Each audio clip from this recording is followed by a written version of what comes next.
The moment my husband looked at me across the kitchen table and said, "Margaret, I want a divorce," I felt the room tilt slightly to the left. But that wasn't the part that truly stopped my breath. It was what he said next, with the calm confidence of a man announcing the weather. "And I'm taking everything." The words landed between us like a dropped plate. For 43 years we had shared this house, the creaking oak floors, the blue ceramic teapot that always whistled too early, the narrow windows that let in golden light every morning. And now, Raymond Whitmore, 70 years old and suddenly standing straighter than I had seen him in a decade, was looking at me as if I were a stranger renting space in his life. "The house, the accounts, the cabin," he continued, folding his hands neatly on the table. "My lawyer says it's all very clear." I stared at him, trying to understand how the man I had cooked for, cared for, and defended for most of my life could speak with such cold certainty. Outside, a wind pushed through the maple trees in the yard, rattling the old iron bird feeder Raymond had once insisted on installing himself. Funny how quickly things that felt permanent could start sounding hollow. "You're serious," I said quietly. Raymond gave a short laugh. Not the warm chuckle I remembered from years ago, but something sharper, polished. "Margaret, I've been serious for months." Months? The word slid under my ribs like a thin blade. So while I was planting tomatoes in the garden, he had been planning this? While I was repairing the loose hinge on the pantry door, he had been sitting somewhere with a lawyer, deciding what parts of my life he intended to strip away. "And you believe the house is yours?" I asked. He leaned back in his chair, confidence practically glowing off him like a cheap aftershave. "It's in our marriage. Everything is. Don't make this difficult." I studied his face. The thin gray mustache he trimmed every Sunday morning, the little scar near his eyebrow from when he slipped on the dock 20 years ago. For a moment, I wondered if I had imagined the entire life we shared. Then I noticed the folder beside his elbow. Legal paper, typed tabs. Prepared. Raymond had not come to talk. He had come to declare victory. "You've already filed," I said. He smiled slowly. "Of course." There was something almost theatrical about the way he said it, as if he had rehearsed this scene many times before walking into my kitchen tonight. I stood up and walked to the window. The backyard stretched out in quiet evening light. The herb garden, the old wooden bench, the narrow path that led to the shed where Raymond used to spend hours pretending he enjoyed woodworking. 43 years. And now he spoke as if I were a guest who had overstayed. Behind me, I heard the rustle of paper as he slid the folder slightly across the table. "You should look at the documents," he said. "It'll help you understand how this will go." I turned back slowly. Raymond's confidence wasn't just arrogance, it was certainty. The kind that comes from believing every piece on the board is already in place. He thought he had already won. What Raymond Whitmore didn't know, what he had never bothered to learn, was that years ago, after one particular night, when I realized exactly what kind of man my husband truly was, I had made a quiet decision. A decision that would one day matter very, very much. But Raymond had never asked about paperwork. Raymond had never asked about the house. And Raymond had never imagined that the quiet woman sitting across from him might understand far more about ownership than he did. "Hello, my dear friends, Grace here. Tell me honestly, if someone you spent 40 years with suddenly said they were taking everything, how would you react?" Write in the comments and don't forget to like and subscribe so we can keep sharing these stories together. Raymond tapped the folder again, impatience creeping into his voice. "Well," he said, "aren't you going to read it?" I looked down at the stack of legal pages, then back at the man who believed he had already erased me from my own home. And for the first time since he walked into the kitchen, I smiled. "Raymond," I said calmly, "you might want to be very careful about what you think belongs to you." His smile faltered, just for a second. And in that tiny moment of silence between us, I realized something important. My husband had spent months preparing to take everything, but he had never prepared for the possibility that the house was never truly his to take. Raymond did not like my smile. I saw it immediately in the way his fingers stopped tapping the folder. For 43 years, he had studied my reactions the way some men study stock charts. He knew when I was frightened. He knew when I was tired.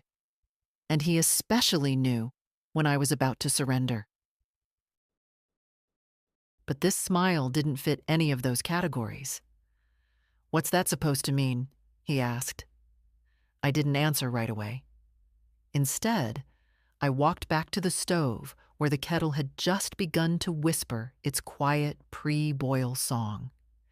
It was an old enamel kettle, pale green with a tiny chip near the spout.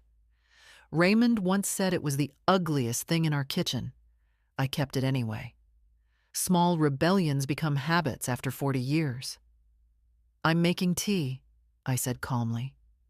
"Margaret." His voice had hardened, but I poured the water slowly into a teacup, dropped in a sachet of Earl Grey, and sat back down at the table as if we were simply discussing the weather. Raymond stared at me like a man trying to solve a puzzle with missing pieces. "You're taking this very calmly," he said.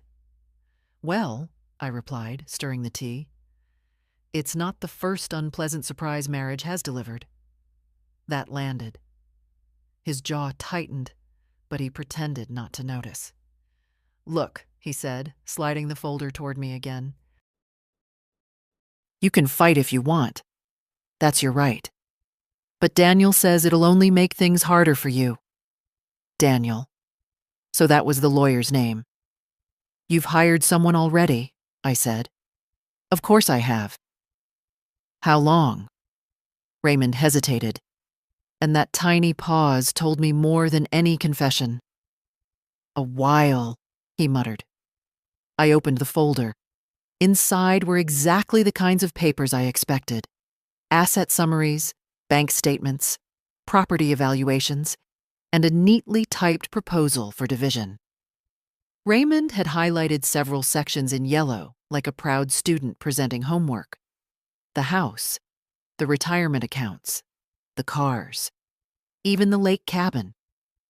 According to this tidy stack of paper, Raymond Whitmore intended to walk away with nearly everything. I flipped another page. His reasoning was simple, insulting, really. The document described him as the primary financial contributor throughout the marriage. It mentioned my limited independent income. It even implied that maintaining the house and managing daily life somehow counted less than a paycheck. I let out a quiet breath. "Daniel wrote this?" I asked. "Yes." "He sounds very confident." Raymond leaned back again, his earlier swagger returning. "That's because the law is clear, Margaret." I closed the folder. The law. Funny word. The thing about Raymond was that he loved simple explanations. Clean answers. Straight lines. He had always believed the world worked like the instruction manuals he kept in the garage. Step 1, step 2, finished. But real life, especially legal life, rarely followed instruction manuals. "You should probably start packing," he added casually. That sentence hung in the air. Packing, as if I were a guest checking out of a hotel. "And where exactly would you like me to go?" I asked. Raymond shrugged. "With your sister, perhaps, or one of those senior apartments near the pharmacy. I'm sure you'll manage." For a moment, the kitchen felt very small. The wooden cabinets I had refinished myself, the terracotta jar filled with dried bay leaves, the narrow shelf where I kept my favorite cookbook, the one with the handwritten recipe for saffron chicken that Raymond once begged me to make every Sunday. All of it suddenly looked different. Not because it was leaving me, but because Raymond believed it already had. "You've really thought this through," I said. "I have. And you're certain the house belongs to you?" Raymond smiled again. "Yes." That confidence again. That dangerous, comfortable certainty. I folded my hands in my lap and studied him carefully. The man sitting across from me had spent months planning how to dismantle my life. He had lawyers, paperwork, and a very expensive belief that he understood the law. But Raymond Whitmore had always had one flaw. He never looked closely at details he assumed were beneath him. And the house? The house was nothing but details. "I suppose we'll see what the court says," I said quietly. Raymond snorted. "Oh, Margaret," he said, shaking his head. "The court is going to say exactly what I just did." He stood up, took the folder, and walked toward the hallway. "Start thinking about where you'll go," he added over his shoulder. "I'd hate for this to be uncomfortable." A moment later, I heard the bedroom door close. The house fell silent. I finished my tea slowly, staring at the kitchen table where we had celebrated birthdays, argued over bills, and once spent an entire night assembling a ridiculous wooden spice rack Raymond bought at a flea market. 43 years, and now he thought he could erase me with paperwork. I stood, walked to the small cabinet near the refrigerator, and opened the bottom drawer. Inside was a thin leather folder, older, thicker, and containing documents Raymond had never once bothered to read. I ran my fingers across the edge of the papers and allowed myself the smallest breath of relief. Because Raymond was right about one thing. The court would absolutely decide who the house belonged to. And when that moment came, my husband was going to learn something very surprising. He had spent months preparing to take everything, but he had no idea what he was actually walking into. The next morning, Raymond behaved as if the house already belonged to him. He came into the kitchen wearing the navy sweater he liked to put on when he wanted to look respectable, the kind of sweater that made people assume he was a reasonable man. He poured himself coffee, opened the newspaper, and didn't even glance at me. 43 years of marriage, and suddenly I had become background noise. "Morning," I said. He nodded faintly, eyes still on the paper. There was an article about rising property taxes in the county. Raymond tapped the page with his finger as if the universe itself had written it for his benefit. "See?" he said. "Another reason this place needs proper management." Proper management. That was a new phrase in Raymond's vocabulary. Apparently, I had been mismanaging the house I had maintained for 4 decades. I buttered a piece of toast slowly and watched him over the edge of my teacup. "What time is your lawyer expecting you today?" I asked. Raymond looked up sharply. "Who said I'm seeing him today?" "You did," I replied calmly. "Yesterday, when you said Daniel had already prepared the documents."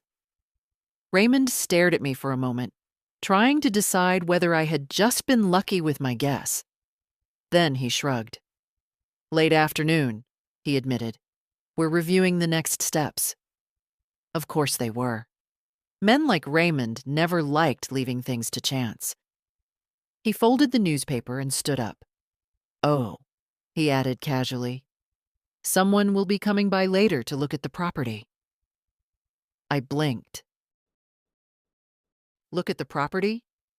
A realtor, he said. Just preliminary. Preliminary. The word echoed around the kitchen like an insult. You're already planning to sell the house? I asked. Not immediately, Raymond said with a thin smile. But Daniel suggested we get an updated valuation. You know, for the division of assets. Division. Such a polite word for theft. I finished my tea and stood, carrying the cup to the sink. What time? I asked. 3. I nodded. Good, I said. Raymond frowned slightly. Good? I'd hate to miss it. For the first time since he announced the divorce, Raymond seemed slightly uncertain. You don't need to be here, he said. It's just a walkthrough. I live here, I replied. The silence stretched. Raymond cleared his throat and grabbed his coat. Suit yourself, he muttered. A moment later, the front door closed behind him. His car engine started, then faded down the road. The house was quiet again. I walked slowly through the living room, running my fingers along the back of the old leather sofa. Raymond bought that sofa during what he used to call his successful years. It smelled faintly of cedar polish and the strange herbal oil he rubbed on his knees. Every corner of this house held some piece of our history, but history alone wasn't what mattered anymore. Paper mattered. Documents. Signatures. Ownership. I went back to the kitchen and pulled the leather folder from the drawer again. The paper inside had yellowed slightly over the years, but the ink was still perfectly clear. My name. The legal language. The trust structure Helen had helped me establish after that disastrous year when Raymond nearly ruined us with one of his investments. He had called it a temporary setback. I had called it a warning. That was the year I learned something important about my husband. Raymond believed money solved problems, but he never paid attention to how money was protected. He signed documents the way most people signed birthday cards, quickly and without reading more than the first line. That habit had saved me more than once. And today, it might save this house. I closed the folder carefully and returned it to the drawer just as the phone rang. The sound startled me. Almost nobody called the landline anymore. I picked it up. Hello? A calm female voice answered. Mrs. Whitmore? Yes. This is Helen Mercer. We spoke briefly last night. I felt a quiet sense of relief settle into my chest. Helen Mercer had the steady voice of someone who understood storms.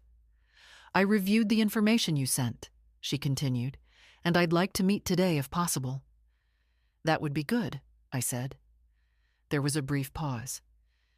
Your husband seems very confident, Helen added.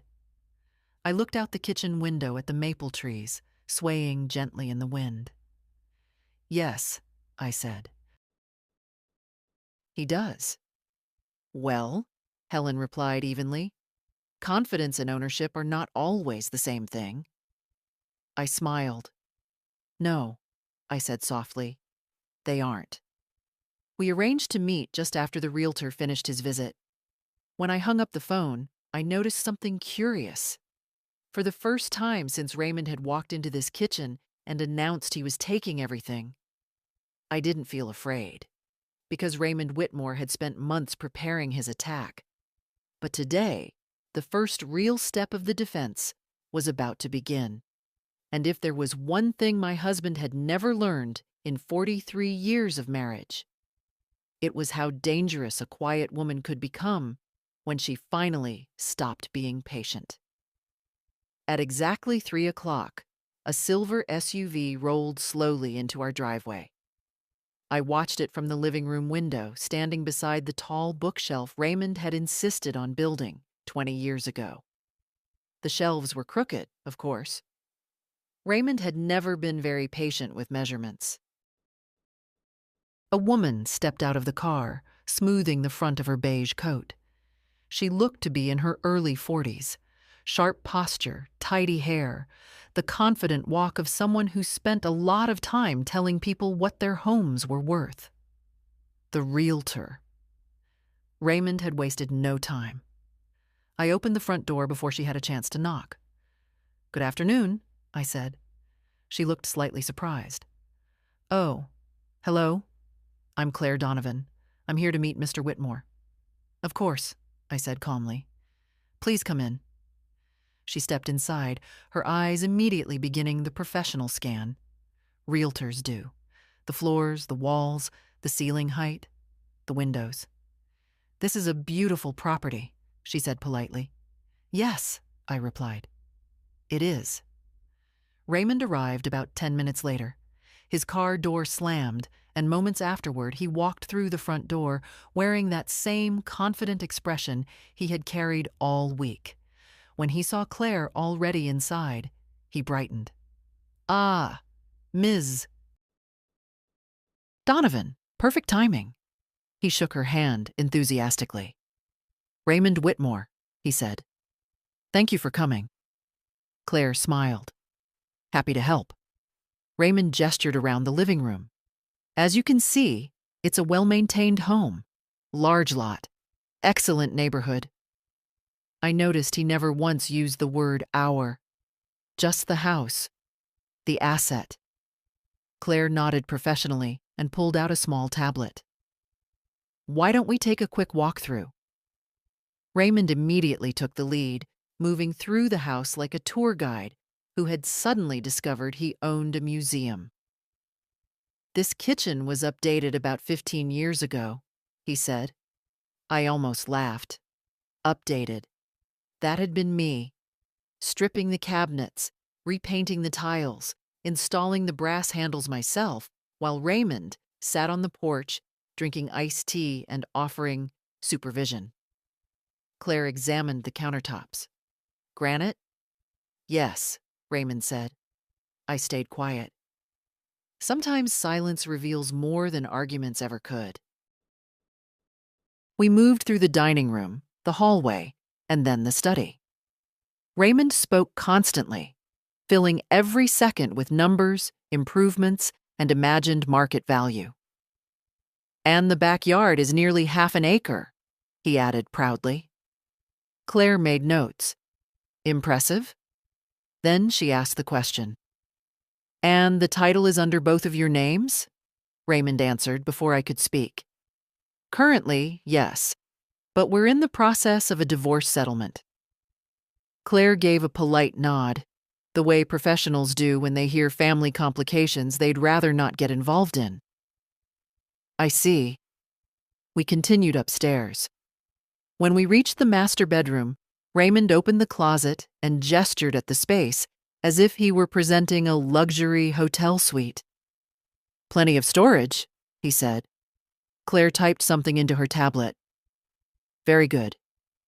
Then she glanced at me. "And how long have you lived here, Mrs. Whitmore?" 43 years, I said. Her eyebrows lifted slightly. "That's quite a long time." "Yes," I said softly.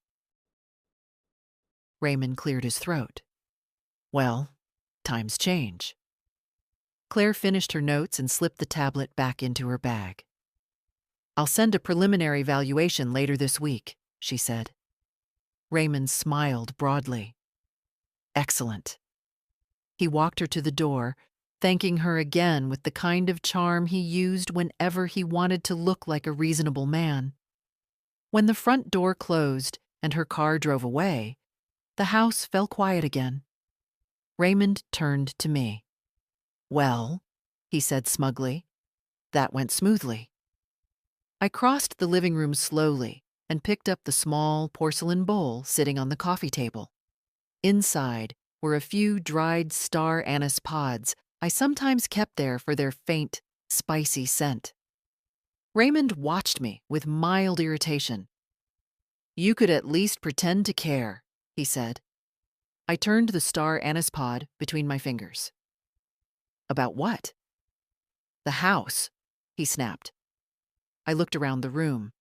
The sunlight through the tall windows, the faint smell of cedar from the old wooden beams, the quiet ticking of the clock near the fireplace. "Oh, Raymond," I said gently, "I care very much." He frowned. "Then you should start preparing yourself." "For what?" "For the inevitable," he replied. That word again.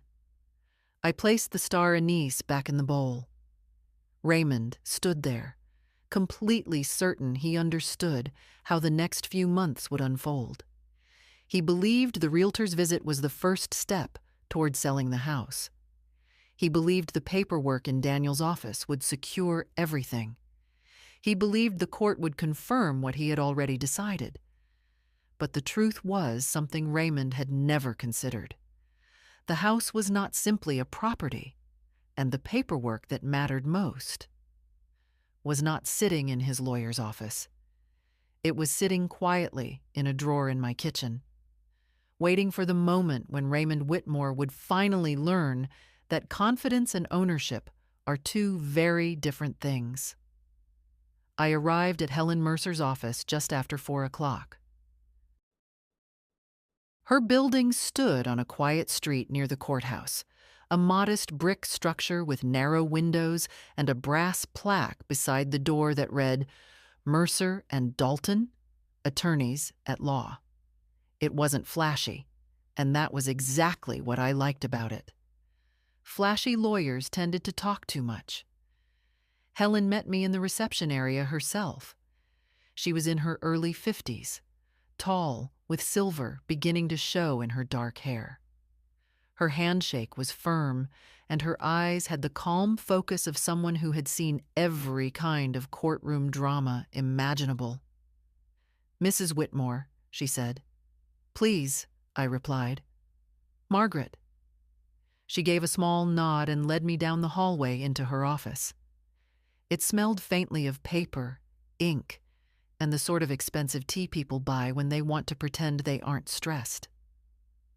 On one shelf sat a neat row of legal volumes. On another, I noticed a small ceramic bowl filled with wrapped ginger candies. Helen gestured toward the chair across from her desk. "Let's take a look." I handed her the leather folder. She opened it carefully, the way surgeons open instruments.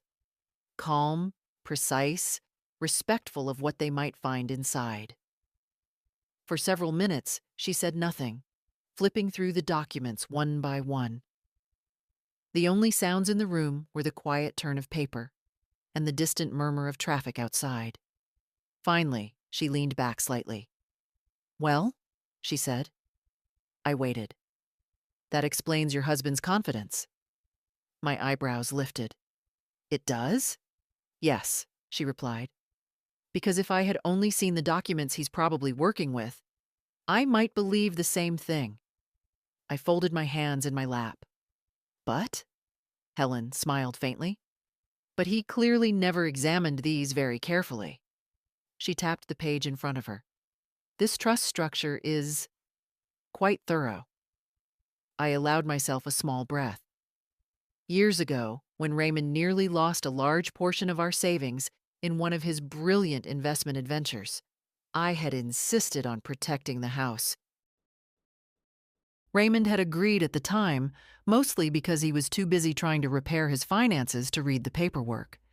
He signed where Helen told him to sign, and then he forgot about it. "What does that mean for the divorce?" I asked. Helen flipped another page. "Well," she said thoughtfully, "your husband can certainly try to claim the property as a marital asset." "But?" "But the ownership structure places significant limits on that claim." She looked up at me directly. "In plain English, Margaret, the house is not as accessible to him as he believes." I felt the tension in my shoulders loosen slightly. "That's good to hear." Helen nodded, though her expression remained careful. "However," she added, We shouldn't underestimate your husband. I gave a quiet laugh. Oh, I never do. People who enter a divorce this confident usually believe they have strong leverage somewhere, she said. Money, influence, narrative, something. Raymond definitely had narrative. For years, he had been the charming one at gatherings, the storyteller, the man who explained things with confident authority. Meanwhile, I had been the quiet wife who brought food and refilled glasses. Many people believed Raymond understood everything. Very few people ever asked whether that was actually true. What happens next? I asked. Helen closed the folder. Next, we prepare. For court? For everything, she said calmly. She reached into a drawer and pulled out a yellow legal pad. I want a complete timeline of financial decisions in your marriage. Major purchases, renovations, property taxes, improvements to the house. I nodded. That won't be difficult. Good, she said. Because if this becomes a contested property dispute, details will matter. Details. That word again. Raymond had always hated details. Helen continued. Your husband's attorney will likely argue that the house functioned as a shared marital asset, regardless of the trust. They'll try to paint the arrangement as procedural rather than practical. I tilted my head. And is it? Helen smiled slightly. That depends on how clearly we demonstrate its purpose. She slid the folder back toward me. Fortunately, she added, the documentation here is very clear. Outside the window, the late afternoon sun had begun to soften, casting long golden lines across the buildings. For the first time since Raymond sat across from me in our kitchen and declared he was taking everything, I could see the shape of the road ahead. And Raymond? I asked. Helen folded her hands. Raymond is walking into this situation, believing he already owns the house. She paused. That kind of confidence can be very dangerous. For him? I asked. Helen nodded once. Yes. I picked up the leather folder and stood. Then I suppose we shouldn't rush to correct his misunderstanding. Helen's smile widened just a little. No, she said. Sometimes the most effective strategy is letting someone walk confidently in the wrong direction. When I stepped back outside, the evening air smelled faintly of rain and distant chimney smoke. Raymond thought he was months ahead of me. But what he didn't understand yet was this. The moment he walked into that courtroom, he would be stepping onto a board he didn't even realize existed. And the piece he believed was his strongest advantage was the very thing about to collapse beneath him. Raymond became noticeably meaner after my meeting with Helen, not louder. Raymond had always preferred quiet cruelty. But there was a sharpness in his behavior now, like a man who had started tapping the walls of a house, looking for weak places.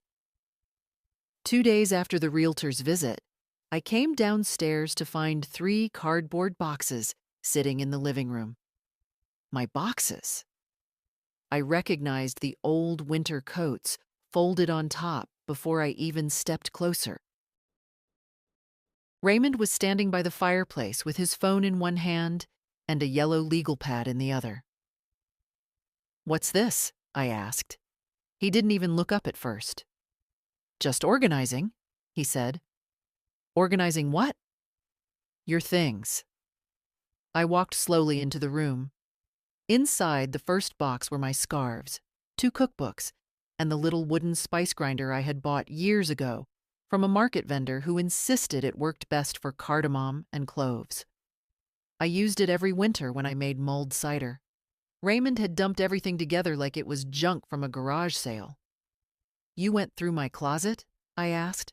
He finally looked up. Well, someone has to start separating things. Separating? Raymond shrugged. You won't be staying here much longer.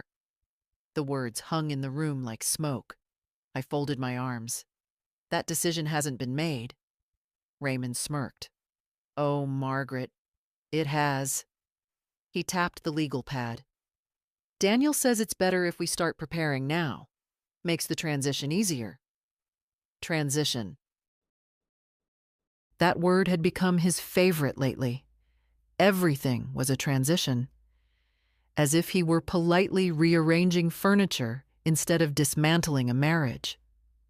I bent down and picked up the spice grinder from the box. The wood was warm in my hands from the afternoon sun coming through the window. Raymond watched me.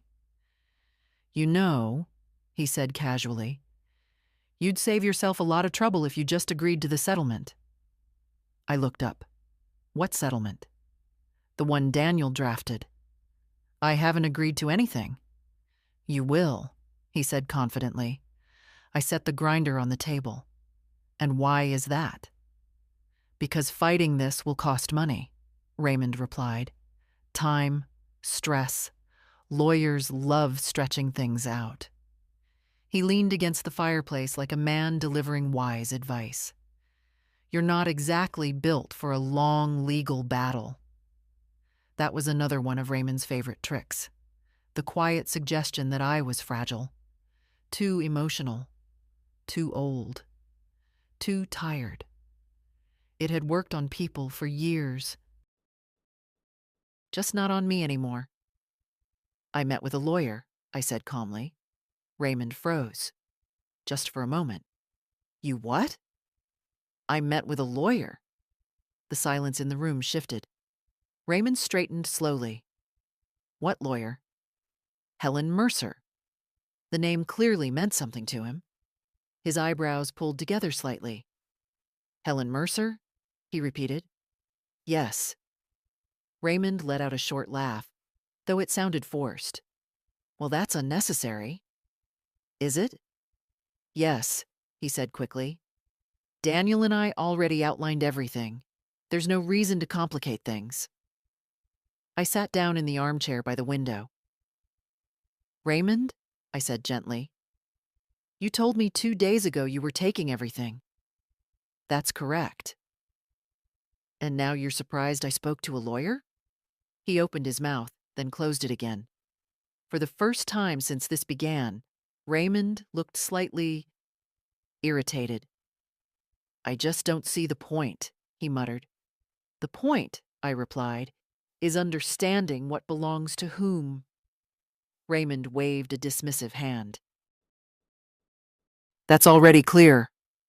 I tilted my head. Is it? He stared at me for a moment. Then he laughed again, louder this time. You're really going to drag this out, aren't you? I'm simply making sure everything is correct. Raymond shook his head and grabbed his coat. Well, he said, heading toward the door, Daniel will be thrilled. Lawyers love clients like you. He stopped at the doorway and glanced back. Just remember something, Margaret. Yes? When this is over, you'll wish you had taken the easy option. The door closed behind him. A moment later, I heard his car start and drive away. The house fell quiet again. I looked down at the 3 cardboard boxes Raymond had filled with pieces of my life, scarves, books, kitchen tools, objects he believed he could pack away like decorations after a holiday. I walked over, lifted the spice grinder again, and turned it slowly in my hands. Raymond believed this house was already his. He believed the paperwork in Daniel's office would prove it, and he believed that sooner or later I would give up. What he didn't understand was that every cruel little move he made, every box, every insult, every smug conversation with his lawyer, was quietly pushing this situation toward a place he would not enjoy. Because when Raymond Whitmore finally stepped into that courtroom, he was going to discover something very uncomfortable. The house he was so busy trying to take from me was never something he truly owned. The following week, Raymond began talking more. Not to me. Raymond rarely said anything honest directly to my face, but to everyone else. It started with a phone call I overheard one afternoon while I was in the hallway.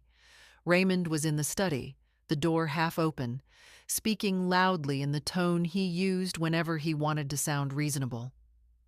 "Yes, Linda, I know," he said into the phone. "It's unfortunate. Margaret is taking this very emotionally." I paused beside the bookshelf. Emotionally. That word again. "Of course I'm trying to keep things civil," Raymond continued. "But you know how stubborn she can be." I leaned against the wall quietly, listening. Linda Carter was Raymond's niece. She lived 2 towns over and had always treated him like a wise older brother instead of the occasionally reckless man he really was. There was a pause while she spoke on the other end.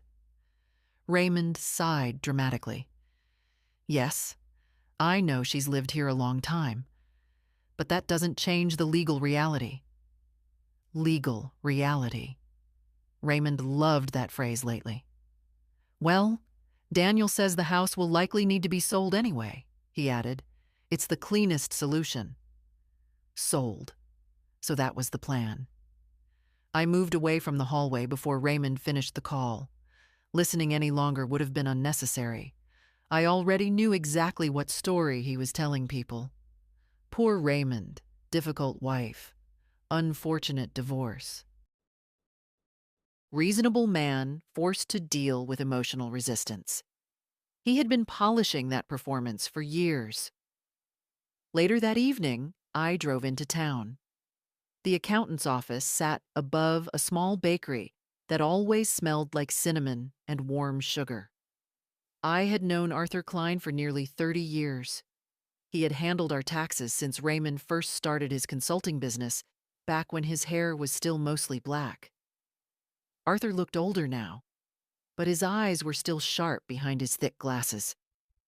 "Margaret," he said when I stepped inside, "this is a surprise. I hope it's not an inconvenient one."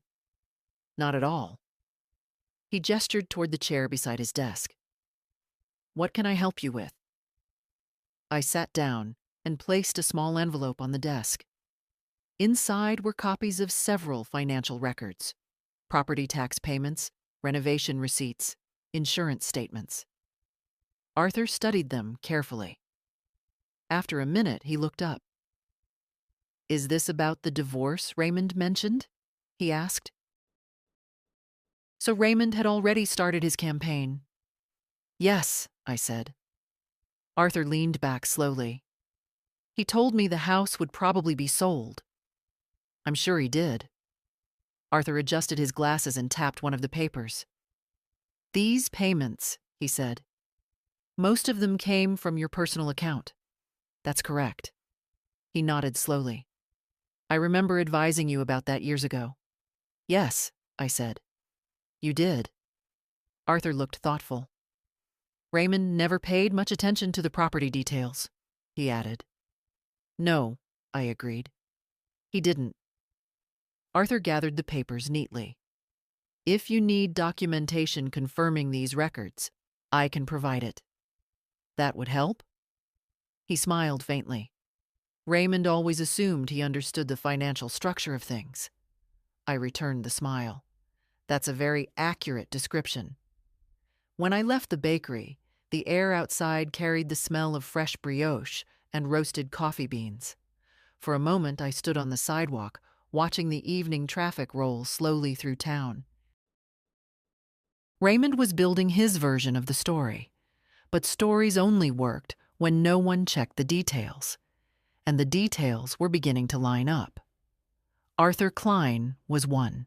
Tomorrow I would visit another. Robert Delgado, the notary who had witnessed a very important document years ago, a document Raymond had signed without reading. I got into my car and turned the key. Because while Raymond spent his days telling people the house would soon be sold, I was quietly gathering the people who knew the truth about how that house had actually been protected. And when the time came to explain that truth in court, Raymond Whitmore was going to discover that confidence was a very poor substitute for preparation. 2 days later, Raymond tried something new. Charm. It started on a Thursday evening when I came home from the grocery store. The kitchen lights were already on, and for a moment I thought I had forgotten to turn them off before leaving. But when I stepped inside, I saw Raymond standing at the stove.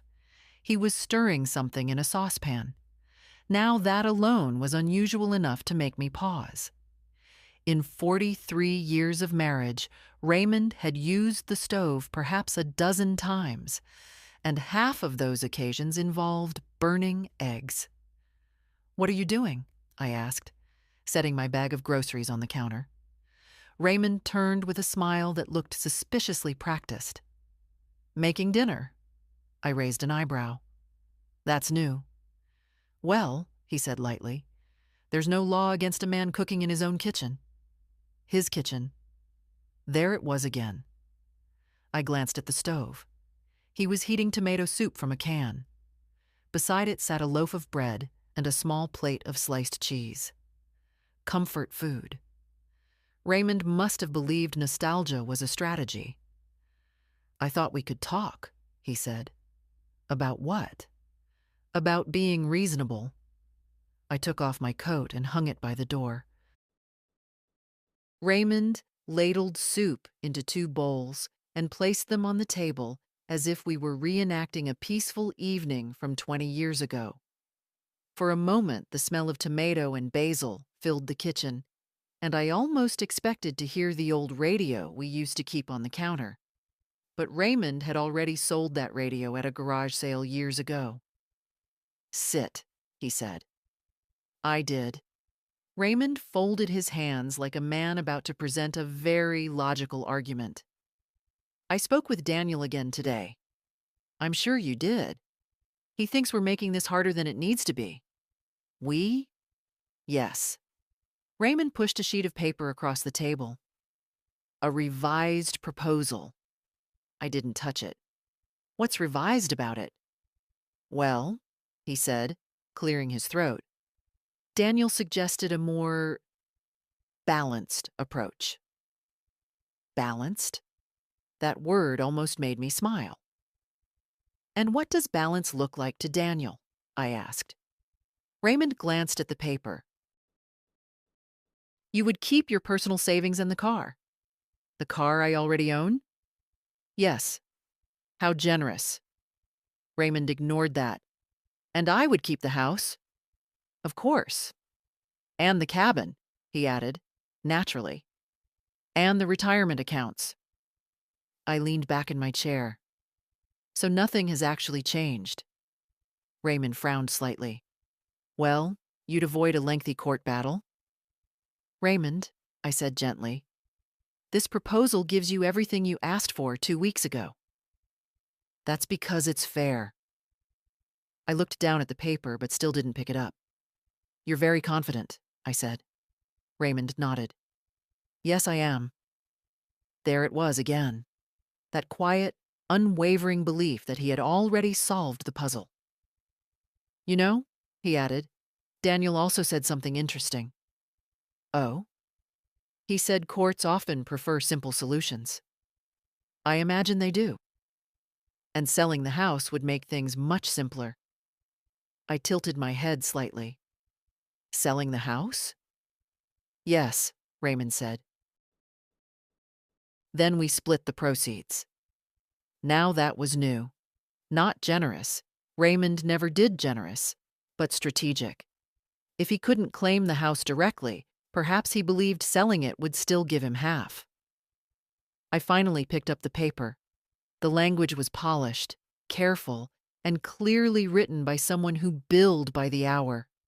But it rested on one very convenient assumption: that the house was available to divide.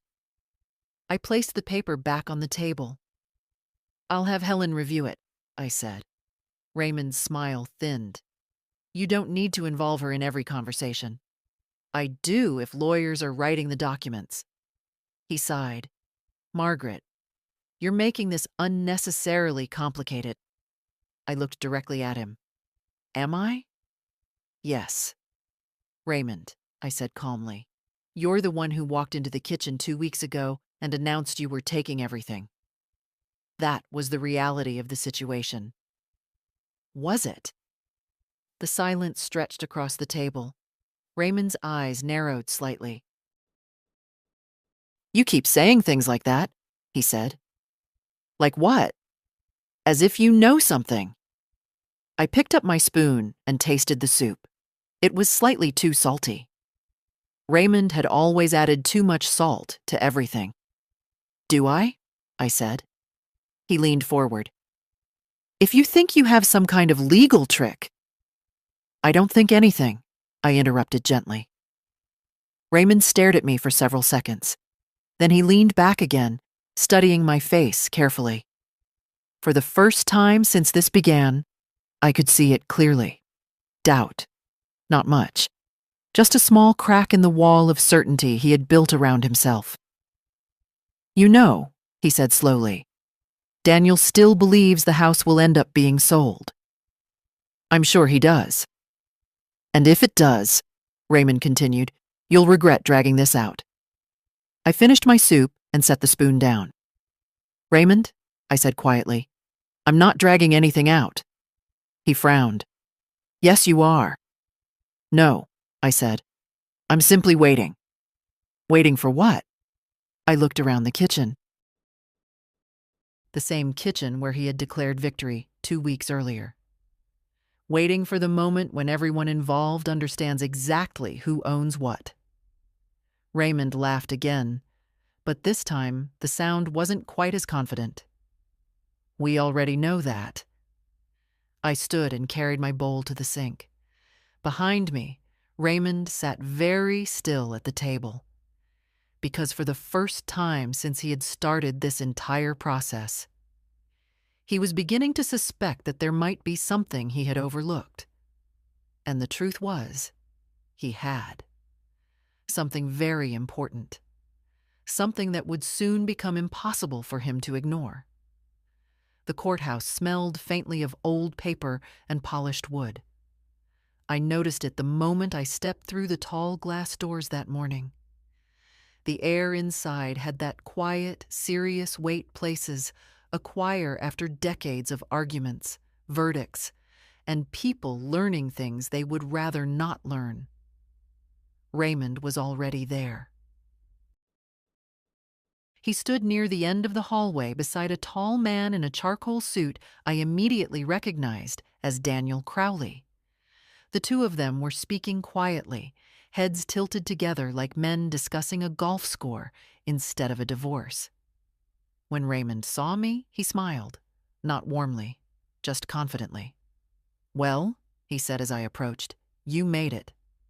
I live here, I replied. It would be strange if I didn't. Daniel Crowley extended his hand politely. Mrs. Whitmore, Daniel Crowley. His handshake was professional, firm, brief, practiced. Helen Mercer, my lawyer said beside me. Daniel nodded. Helen. Their voices carried the calm politeness of attorneys who had likely faced each other in court before. Raymond glanced between us. I hope this doesn't take all day, he said lightly. I have a meeting later. Helen didn't even look at him. That depends on how complicated your claims are, she replied. Raymond smirked. Oh, they're very straightforward. Of course they were. We were called into the courtroom a few minutes later. The room itself was smaller than I expected. Wood-paneled walls, rows of benches, and a tall desk where Judge Harold Bennett sat reviewing a stack of files. He was an older man with a careful expression, the kind of face that had listened to too many arguments to be impressed by confidence. We took our seats. Raymond sat tall, shoulders squared, hands folded like a man attending a ceremony where he expected to be congratulated. Daniel began first. Your Honor, he said smoothly, this case concerns the division of marital assets following the dissolution of a long marriage. He spoke clearly, confidently, laying out Raymond's version of the story like a well-rehearsed performance. Raymond had been the primary financial provider. The house had functioned as the central marital residence for decades. It was therefore reasonable, Daniel argued, that the property either be awarded to Raymond or sold with proceeds divided accordingly. As he spoke, Raymond nodded occasionally, his expression calm. Everything about his posture said the same thing. This is obvious.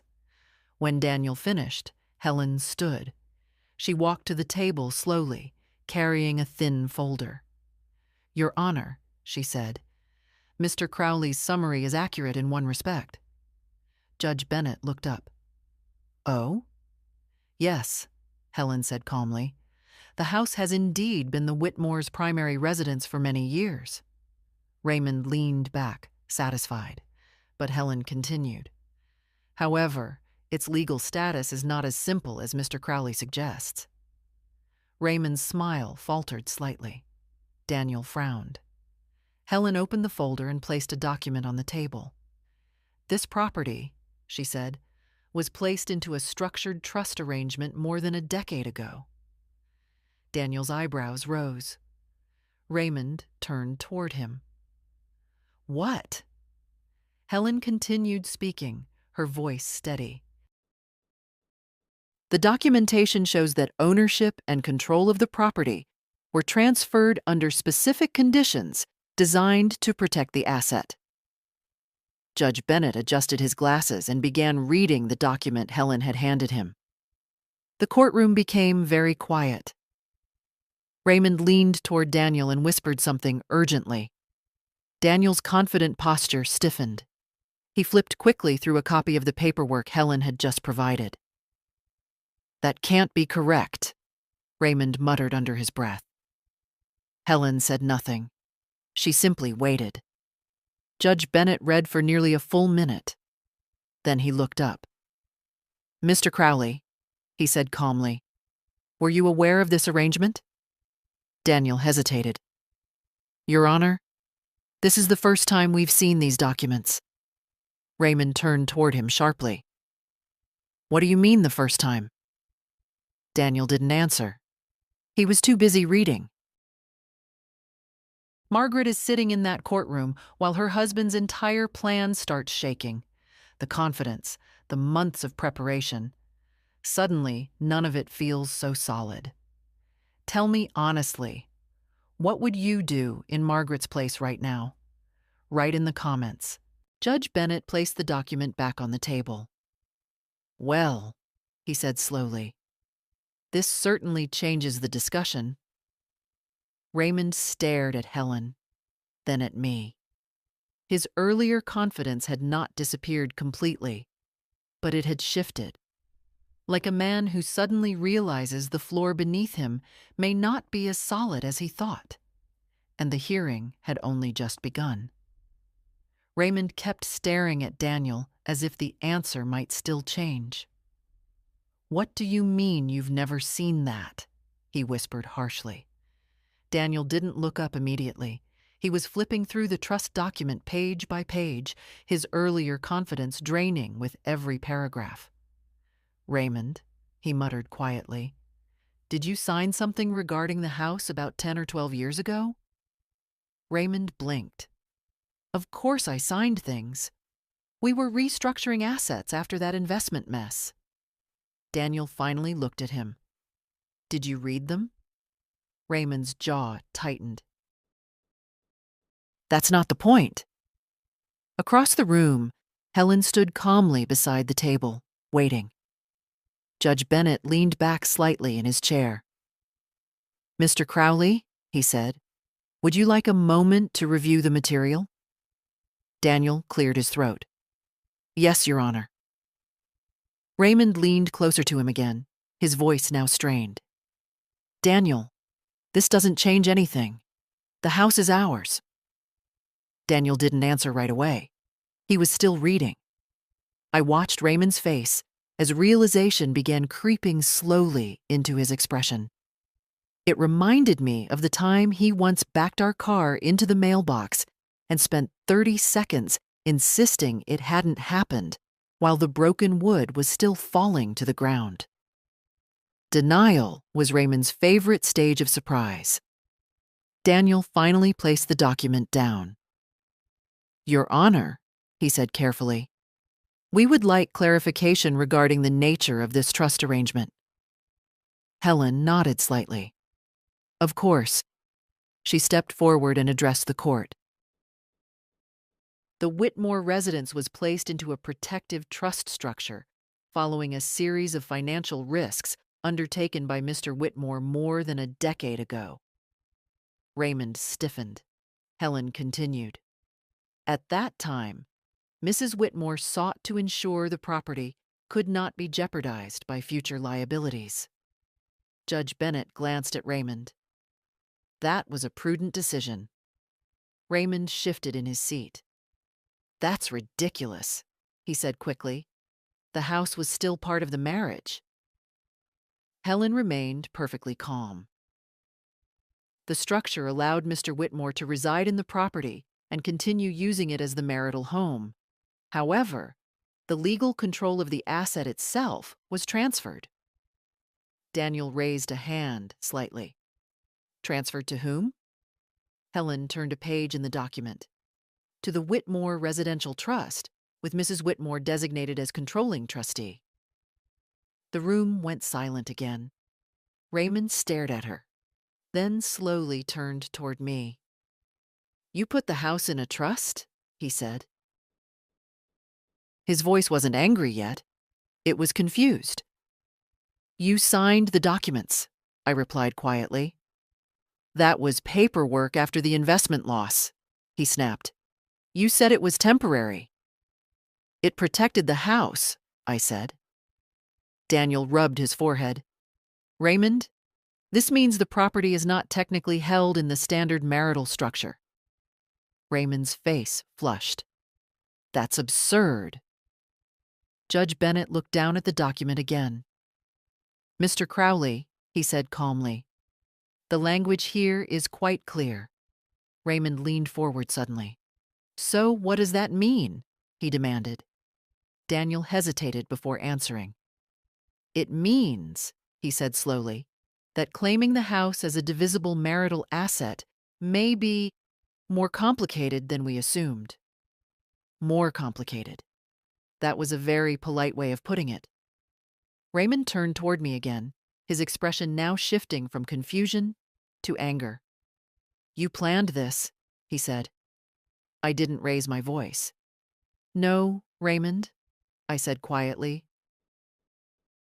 "I prepared for the possibility that one day you might do something reckless." Daniel sighed softly beside him. Judge Bennett closed the file. "Well," the judge said, "it appears we'll need additional review of this structure before making any determinations regarding the property." Raymond leaned back in his chair, staring at the documents as if they had betrayed him. His entire strategy had been built on one simple assumption: that the house was available to divide. Now that assumption was wobbling, and the hearing was far from over. When the hearing paused for a short recess, Raymond stormed out of the courtroom so quickly that Daniel had to grab his briefcase and hurry after him. I remained seated for a moment. Courtrooms have a particular silence once the voices fade.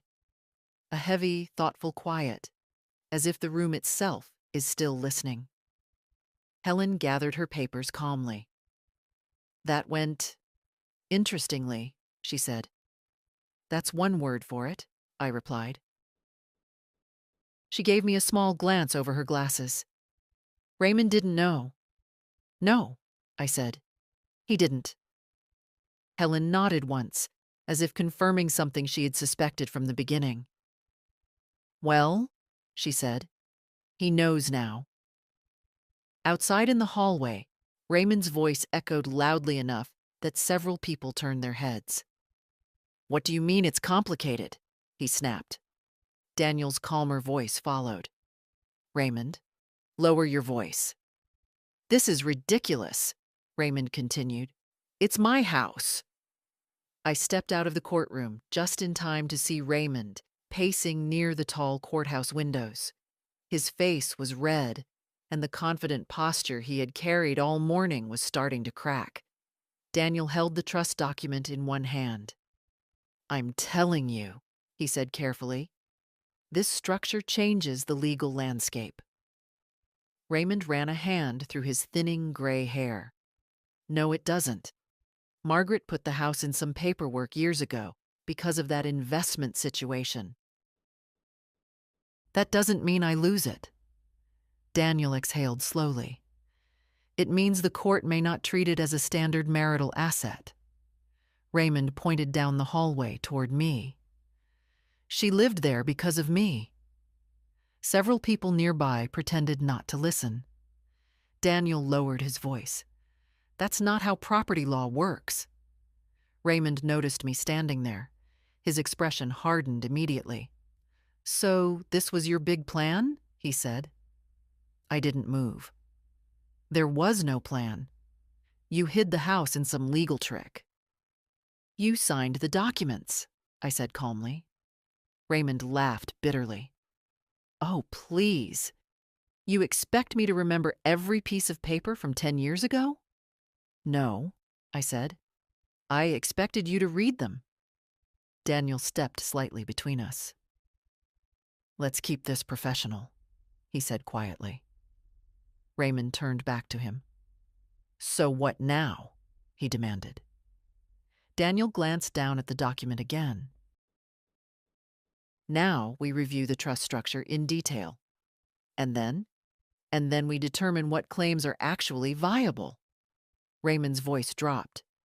I told people I was getting the house. Daniel didn't respond. Raymond paced again, slower now.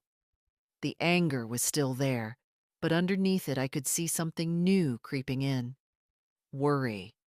For weeks he had been walking around town telling people the house would soon be sold. Linda had likely repeated that story to half the family already. Raymond Whitmore loved certainty, but certainty was evaporating quickly. A courthouse clerk walked past us carrying a stack of files, and for a moment the hallway filled with the soft echo of footsteps and murmured conversations. Raymond suddenly stopped pacing. You did this after that investment mess, he said, looking at me again. Yes. You thought I was irresponsible. I thought the house needed protection. Raymond's laugh this time sounded hollow. So you just locked it away from me.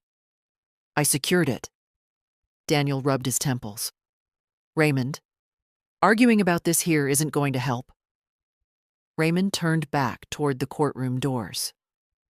They can't just ignore 43 years of marriage. No one is ignoring it, Daniel said. But the structure of ownership matters.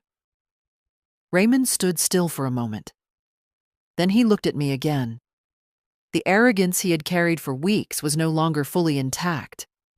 For the first time since he sat at our kitchen table and declared he was taking everything, Raymond Whitmore looked like a man who had started to understand something.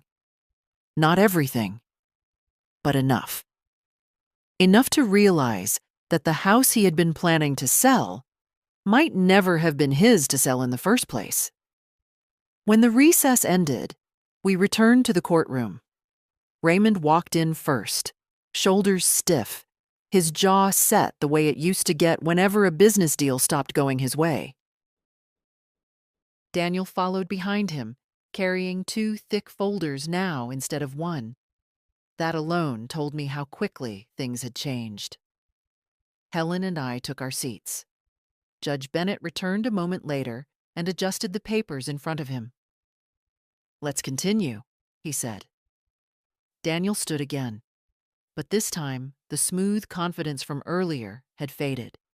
His tone was still professional, but there was a new caution in the way he chose his words.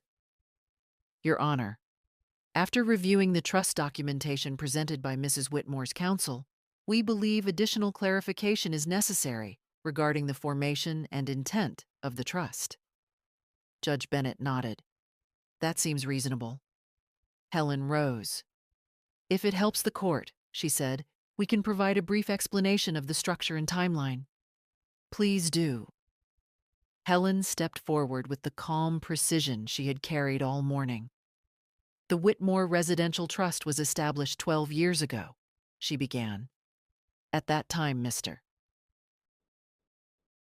Whitmore had incurred significant financial exposure related to a failed investment venture. Raymond shifted uncomfortably in his chair.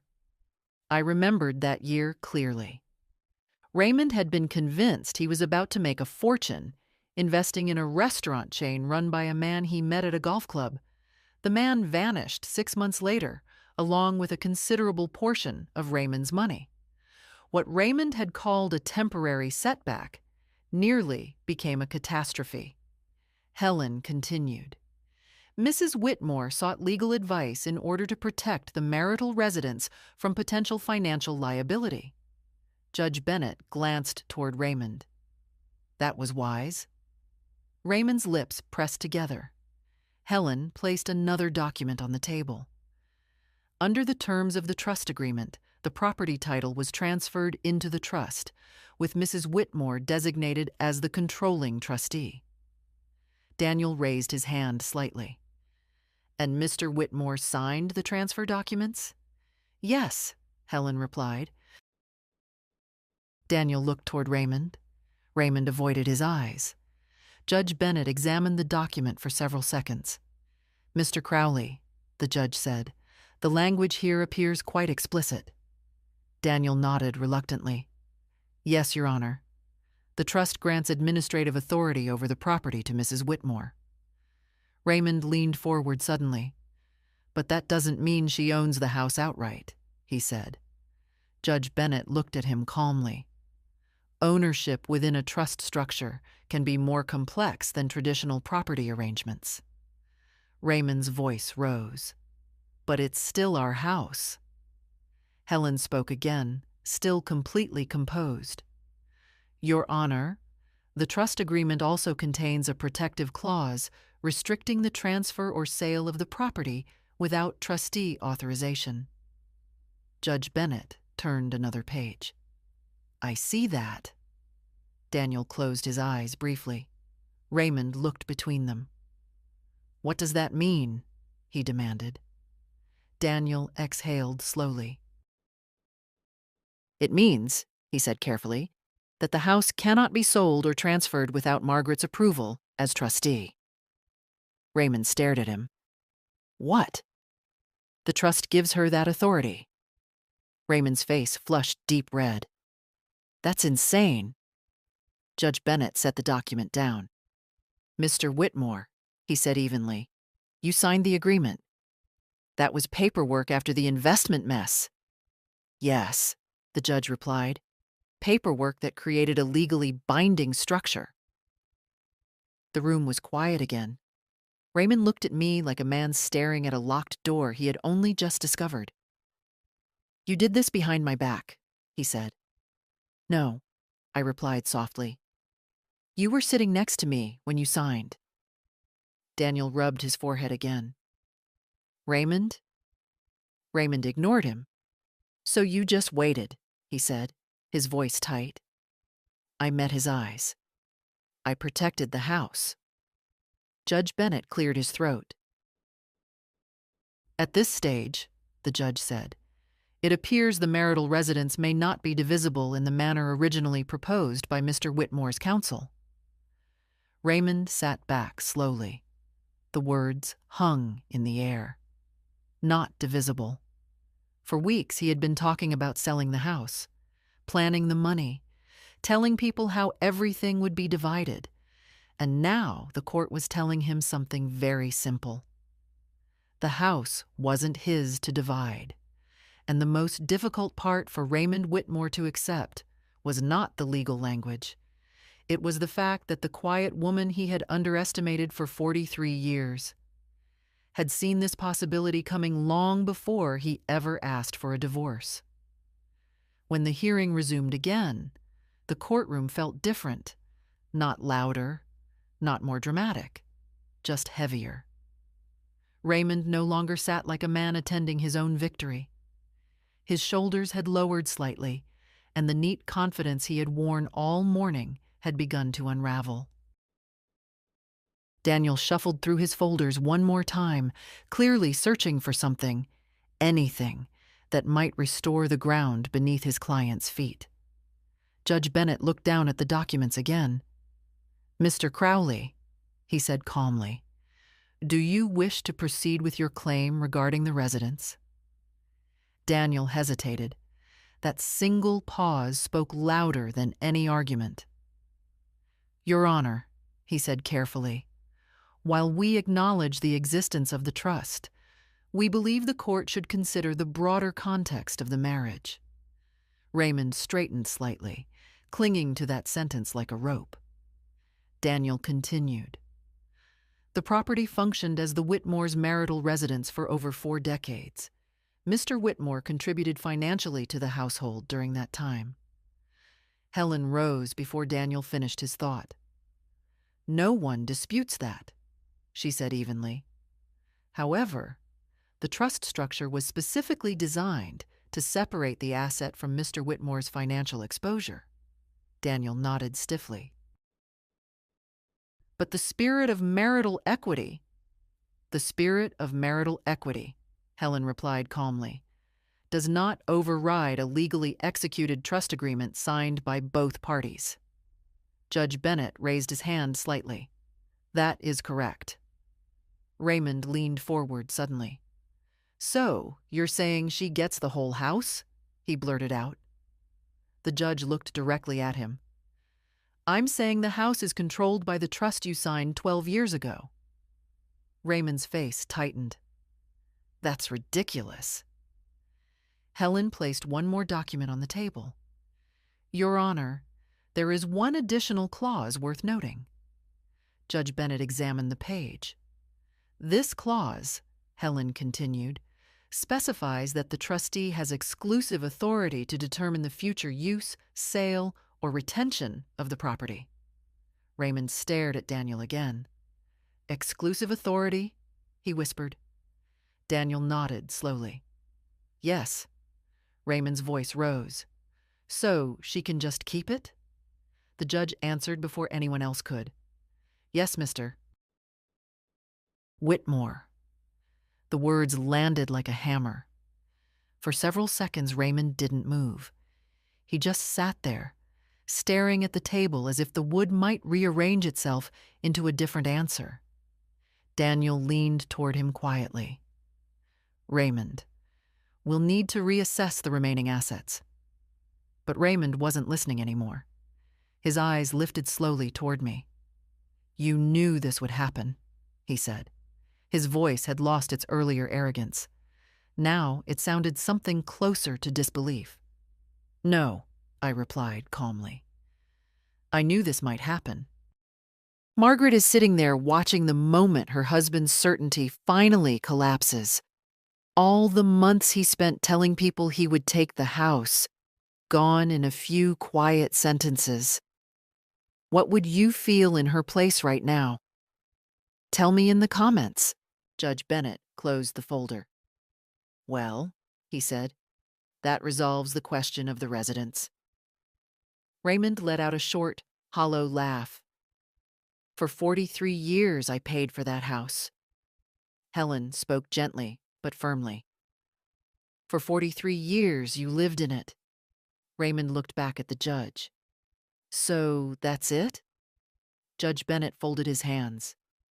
"That is the legal reality of the trust you signed." Raymond slowly leaned back in his chair. The man who had walked into the kitchen weeks earlier and declared he was taking everything had just learned something he had never expected. The house he planned to sell. The house he believed was his strongest asset.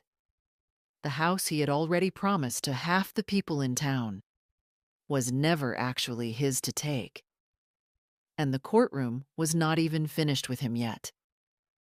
The courtroom remained quiet for several seconds after the judge's words. You could almost hear the weight of them settling over the room.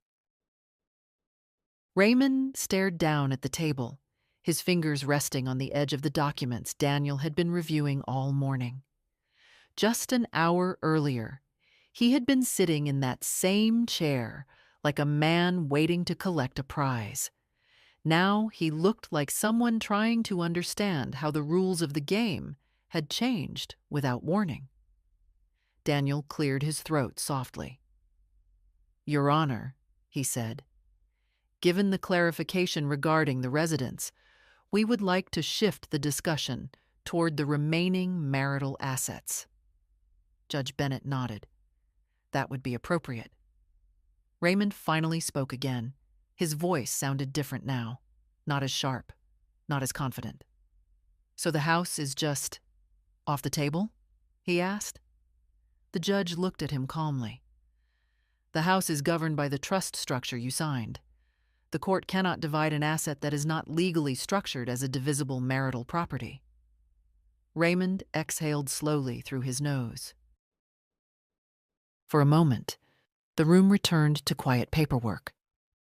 Daniel reviewing financial summaries. Helen arranging documents with the steady patience she had shown all day. But Raymond couldn't sit still. He turned toward Daniel again. "I told people we were selling the house," he muttered. Daniel didn't answer. Raymond leaned back, staring at the ceiling briefly before lowering his head again. "That's just perfect," he said under his breath. Judge Bennett looked over the remaining asset list. "There are still several matters to address," he said. "Retirement accounts, vehicles, and the lake cabin." At the mention of the cabin, Raymond straightened slightly. "The cabin is mine," he said quickly. Helen glanced at him. "The deed lists both parties." Raymond's jaw tightened again. "I paid for it." Helen didn't argue. She simply slid another document forward. "Property tax records indicate Mrs. Whitmore covered the majority of maintenance costs over the past decade." Daniel sighed quietly. Raymond rubbed his forehead. It was becoming painfully clear that the story he had been telling himself, the simple version where everything neatly belonged to him, did not match the records sitting on the courtroom table. Judge Bennett closed another folder. "This case is beginning to resemble a pattern," he said. Raymond looked up. "What pattern?" "A pattern of assumptions," the judge replied calmly. Raymond didn't respond, because that was exactly what it had been. Assumptions. Raymond had assumed the house was his. He had assumed the paperwork from 12 years ago didn't matter. He had assumed Margaret Whitmore was too quiet, too patient, too predictable to ever challenge him. And one by one, those assumptions had collapsed inside this courtroom. Daniel leaned closer to him again. "Raymond," he said quietly, "we need to focus on what can still be negotiated." Raymond nodded slowly, though the frustration on his face had not faded. Across the room, Helen closed her folder and glanced toward me. For the first time since the hearing began, I allowed myself to relax slightly in my chair. Not because everything was finished, but because the most important piece of the puzzle had already fallen into place. The house, the one Raymond had promised to sell, the one he had told everyone he was taking, the one he believed would give him control of everything. That house was never leaving me.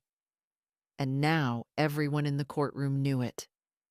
Raymond Whitmore had walked into this building convinced he was about to take everything. Instead, he was leaving it piece by piece behind him. By the time the hearing finally ended, the late afternoon sun had begun to slide through the tall courthouse windows. The room felt quieter now, not empty, just settled, like a storm that had finally finished passing through. Judge Bennett closed the final folder on his desk. "Given the documentation presented," he said calmly, "the court recognizes that the Whitmore residence is governed by the trust structure established 12 years ago." Raymond didn't move. He sat staring straight ahead, hands resting on the table as if they belonged to someone else. "The property therefore remains under the authority of Mrs. Whitmore as trustee," the judge continued. Daniel nodded slowly. Helen simply closed her folder. Judge Bennett looked down the list one last time. "The remaining assets will be divided according to the revised agreement presented by counsel. If there are no further disputes, we can finalize the dissolution accordingly." Raymond finally spoke. "So that's it?" he asked quietly. Judge Bennett met his eyes. "That is the legal outcome of the documents both parties signed." The judge gave a small nod. "You are free to go." The gavel didn't even need to strike. The case was finished. Raymond pushed his chair back slowly. The man who had walked into our kitchen weeks ago and said he was taking everything now looked like someone who had misplaced something he couldn't find again. Daniel leaned toward him. "We'll talk outside," he said quietly. But Raymond didn't answer. He stood, gathered his coat, and walked toward the courtroom doors without looking at me. For a moment I thought he might stop. Say something. 43 years of marriage is a long time to end in silence. But he didn't. The doors closed behind him. Helen packed the last of her documents into her briefcase. "Well," she said gently, "that went about as well as it could." I nodded. Yes, it did. We walked out into the courthouse hallway together. The same hallway where Raymond had stood earlier that morning, so certain of himself. Now it felt strangely peaceful. Outside, the air was cool and smelled faintly of autumn leaves. I stood on the courthouse steps for a moment, letting the quiet settle in. I wasn't celebrating.